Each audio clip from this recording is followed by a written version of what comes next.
அனைவருக்கும் வணக்கம். எனக்கு முருகன் மேலே பற்று வந்ததுக்கு ஒரு முக்கிய காரணம் என்னோட அத்தை முருகன் மேலே அவ்வளோ பக்தியாக இருப்பாங்க. அந்த பக்தியோட என்னோட பக்தியெல்லாம் கம்பேர் கூட பண்ண முடியாது. தூசியில் விட சின்னது என்னோட பக்தி அவங்களோடதை கம்பேர் பண்ணும்போது.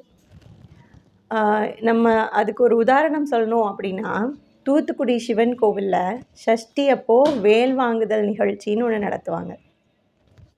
அதுக்கு அங்கே உள்ள ஐயர் விரதம்லாம் இருப்பாங்க. இருந்து முருகன் சன்னிதானத்தில் இருந்து வேலை எடுத்துகிட்டு சுற்றி அம்பாள் கிட்ட கொடுத்து வாங்கிட்டு திருப்பி சுற்றி சப்பரத்தில் போயிட்டு வேலை இது பண்ணுவாங்க. அதுதான் இந்த நிகழ்ச்சி.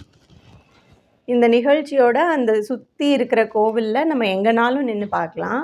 ஆனால் அதுக்கு அத்தை செலக்ட் பண்ண இடம் எது அப்படின்னா, அம்பாள் கிட்டேருந்து வேல் வாங்கிட்டு ஒரு 4 படி இருக்கும். அந்த படியில் இறங்கி வரணும். அந்த படிக்கு எதிர்த்தாப்பில் நின்னால் நம்ம நல்லா அவரை பார்க்க முடியும், அவர் இறங்கி வர்றதை பார்க்க முடியும், அவரை நல்லபடியாக பார்க்க முடியும். அப்படின்றதுனால அந்த இடத்த சூஸ் பண்ணாங்க. அதே மாதிரி வேல் வாங்கி சுற்றி கட்டுறதுக்குள்ளேயே நாங்கள் எங்கள் இடத்த கிராஸ் பண்ணோன்னே நாங்கள்லாம் கிளம்பிடுவோம்.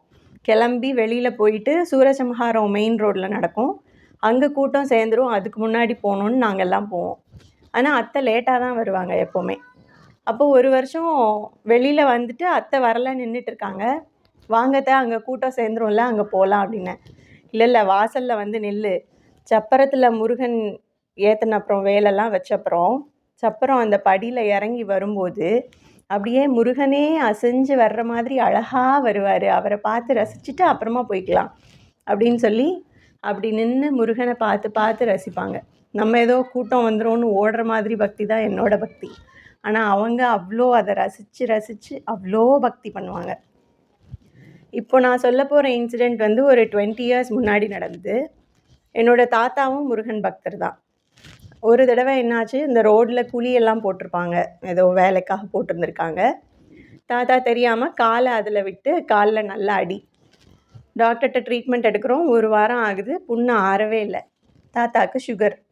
அப்போது இன்னும் சரியாகலைன்னா அடுத்து என்ன ட்ரீட்மெண்ட்னு பார்த்துக்கோங்க, நம்ம அதை தான் பண்ணணுன்ற மாதிரி டாக்டர் சொல்கிறாங்க. இதை கேட்டுட்டு தாத்தாக்கு 80 வயசு தாண்டிருச்சு. எங்கள் எல்லாருக்கும் ஒரே கவலை, இவ்வளோ வயசுக்கு அப்புறம் இதெல்லாம் பண்ணணுமா, சீக்கிரம் இந்த புண்ணு ஆறிடக்கூடாதான்னு. அடுத்த நாள் சஷ்டி. அத்தை அந்த வேல் வாங்குகிற நிகழ்ச்சிக்கு போகிறாங்க.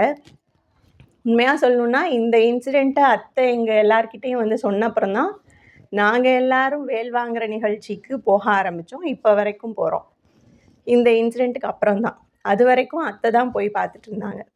அப்போ அவங்க போய் நின்று பார்த்துட்டு இருக்கும்போது வேல் வாங்கிட்டு படியில் இறங்கி வரும்போது இவங்க மனசில் ஓடுது, உன்னோட பக்தனா இவ்வளோ நாள் இருந்திருக்காளே எங்கள் அப்பா, 80 வயசுக்கு அப்புறம் அவளுக்கு இப்படி ஒரு கஷ்டம் வேண்டாமே, நீ கொஞ்சம் நின்று என்னன்னு பார்க்கக்கூடாதா அப்படின்னு நினச்சிட்ருக்கிற அந்த நொடி அவர் வேல் எடுத்துகிட்டு இறங்கி அத்தைக்கு நேராக வர்றதுக்கு கரெக்டாக இருந்துச்சு. நேராக வந்தவர் எப்போவும் வேல் வாங்கிட்டாங்கன்னா அந்த அருளோடு போயிட்டே தான் இருப்பாங்க. ஆனால் அன்னைக்கு அத்தைக்கு நேராக அவர் ஒரு நிமிஷம் நின்றுருக்கார். பின்னாடி சுற்றி இருக்கிறவங்களெல்லாம் அவரை தள்ளியிருக்காங்க, ஆனால் தள்ள முடியல. ஒரு நிமிஷம் அத்தை முன்னாடி நின்றுட்டு அதுக்கப்புறம் நகர்ந்து போயிருக்காரு. இதை பார்த்ததும் அத்தைக்கு அந்த சந்தோஷத்தை சொல்ல முடியல. வீட்டுக்கு அவர் இருக்கார், நம்மளுக்கு ஒன்றும் ஆகாது, நல்லபடியாக அப்பாவுக்கு குணமாயிடும், கவலைப்படாதீங்க, இப்படி முன்னாடி நின்னார், நமக்கு அவர் இருக்கார் அப்படின்ற மாதிரி சொன்னாங்க. அடுத்த 2 நாள்லையே தாத்தாக்கும் குணமாயிடுச்சு.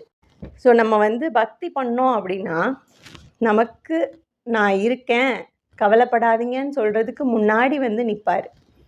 இதே மாதிரி இன்னொரு இன்சிடெண்ட் சொல்லணுன்னா, இது வேற ஒரு அத்தை. எங்கள் வீட்டில் முருகன் விக்கிரகம் வாங்கி ஒரு 10 இயர்ஸ் ஆச்சு. அப்போ வருஷம் அவருக்கு பூஜை பண்ணுவோம். இந்த பூஜைக்கு வர முடியலையே அப்படின்னு அவங்க ஒரு வர முடியாத ஒரு சூழ்நிலை.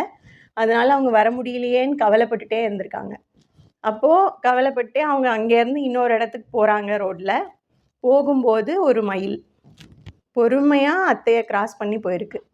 நீ ஏன் என்னை பார்க்க வரலன்னு கவலைப்படுற, நான் உன் கூட தானே இருக்கேன்னு அவர் காமிச்சிருக்கார். ஒரு சின்ன விஷயத்தில் கூட நம்மளை கவலைப்படாமல் எப்படி பார்த்துக்கலான்னு யோசித்து செய்கிற முருகன், அவரோட பக்தர்கள் நம்ம. என்னோட பக்தி வந்து ரொம்ப தூசியை விட ரொம்ப ரொம்ப கம்மின்னு நான் முதல்ல சொன்னேன்.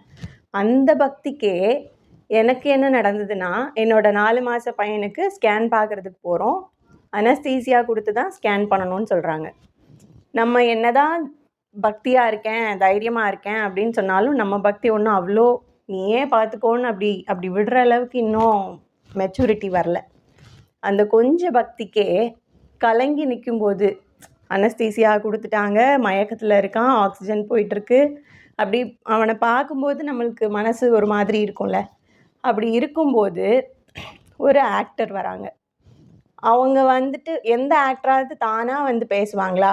பேசினா கூட்டம் சேர்ந்துரும்னு போகிறதுக்கு தான் பார்ப்பாங்களே தவிர, யாரும் அவங்களா வந்து பேச மாட்டாங்க. ஆனால் அவங்களே வந்து என்ன பிரச்சனைன்னு கேட்டு, கவலைப்படாதம்மா, மலை மாதிரி இருக்கிறத மருவாக மாற்றி அனுப்பிடுவான் முருகன் அப்படின்னு சொல்கிறாங்க. அப்போ இதெல்லாம் முருகனோட அனுகிரகம் இல்லாமல் வேற என்ன?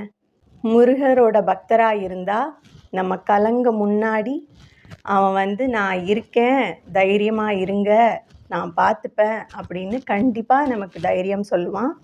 அதே மாதிரி நல்லதும் நடத்தி வைப்பான். நமக்கு எது நல்லதோ அதை பார்த்து அந்த நேரத்தில் செய்கிறதுல சிறந்தவன் முருகன் அப்படின்னு சொல்லி இந்த வீடியோவை இதோட நிறைவு செய்கிறேன். நன்றி.